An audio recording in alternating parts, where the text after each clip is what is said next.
Downing Place. I'm a retired city employee and I happen to work for the Parks Department. In the years I worked for the Parks Department, ran into numerous people that had suggestions on what we should do with our parks.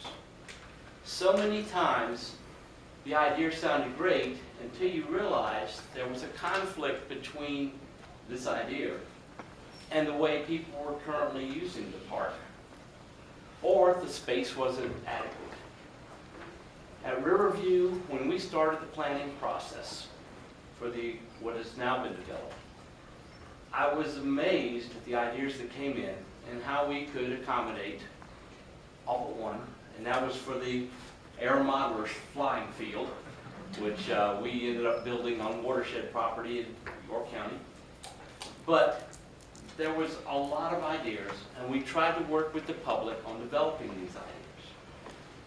And the one thing about it was this land wasn't a park, and so we weren't interfering with the way somebody else had been using that land as a park.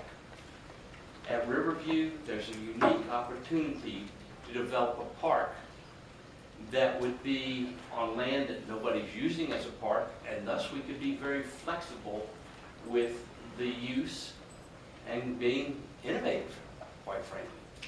For example, I know some people on this group would like to see a source of revenue. Well, how about something that was suggested for where Fort Fun is now was that we build a concession area that would be like in a mall where you could go to the vendors and then go down and overlook the river and enjoy it. Well, obviously that was not suitable for Huntington because of the size, the space, and the history of the way that park had been used.